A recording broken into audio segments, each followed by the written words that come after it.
prosecutors are declining to charge an Ohio State Patrol officer named Ricky Vitte Jr., who masturbated with a young boy twice. The incident happened about 5 years ago. He said he put a dresser between them so that they could masturbate but not see what the other person was doing. I don't even believe that part of the story. It sounds like some bullshit thing somebody would say after they get caught to try to soften the grotesque nature of what they actually did. He said he was teaching the kid to masturbate so he wouldn't have to get nervous later in life when he was about to have sex. He says, oh, you can just masturbate instead of having to go through the socially awkward conversation and phase where you actually end up having sex.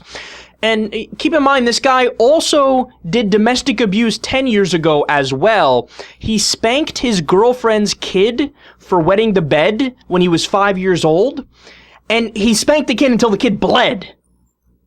Okay, whoa, dude. You gotta really, really do that hard for that to be the end result. But I'm not surprised with this guy, because if you're the type of person who will masturbate with a young boy, you're also the kind of person who's sexually perverse enough and you get a rise, quite literally, out of spanking a young kid also. So if this doesn't tell you, if this story right here doesn't show you that the police are above the law, I don't know what will show you that. I mean, could you imagine anybody else doing what this guy did and getting away with it? Yeah, no, it's cool. I just masturbated in the same room as a young boy to teach him how to do it. But it wasn't for my own sexual pleasure. It wasn't because I'm turned on by little kids and I'm a pedophile. No. It was totally benevolent. I'm looking out for him so that when he gets older, he can, take care of his business like that. And when I spanked the kid until he bled, no, that was genuine punishment for a genuine problem. How are you supposed to act when a kid wets the bed? You're supposed to give reassurance. Oh, it's all right, man. Don't worry about it. We'll wash the sheets. No big deal. We'll get this worked out. Don't let it bother you. Everybody at your age goes through things like that. But you spank him until he bleeds. Okay, that guy, he has sexual perversions. He's a pedophile. He's a pedophile. And there's a reason why pedophilia is illegal. Okay, kids are kids.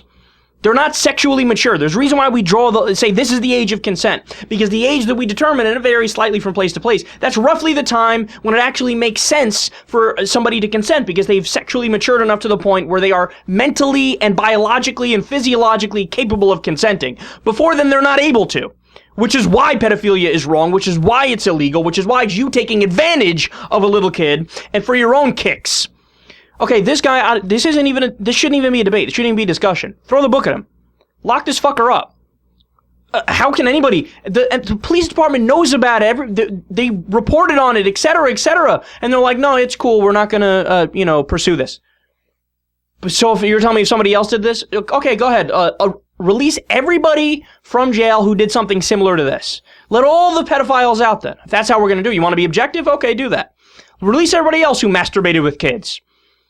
But you wouldn't want to do that. It's a crazy thought to think about that, right? Right, because it is crazy.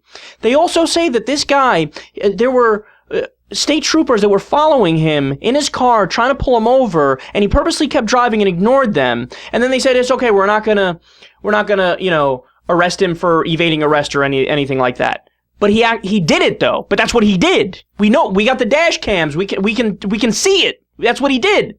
But I'll let him go. Why? Because he's a police officer.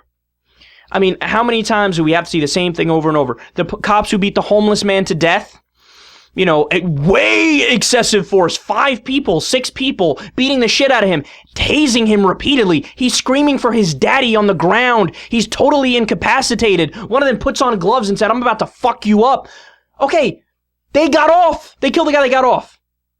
Why is it? Why do we have this? And look, I understand that there is some sort of there's a bit of leeway when it comes to police officers that makes sense, because they're always dealing with people who oftentimes are bad people, okay? And they're dealing with things like this out in the field all the time. So you do give them a little extra leeway. A little is the key word, extra leeway. Doing something like masturbating in the same room as a kid. Okay, crime, sexual crime, lock that guy up. Killing a homeless person who was incapacitated and screaming for his daddy, crime, lock them up. Beating up an 84-year-old man like New York City cops did the other day, like we talked about, lock them up. But no, they get away with it because they have a badge, so they feel like they're above the law. America really needs to sit down and reevaluate what we're doing here, because this is insane.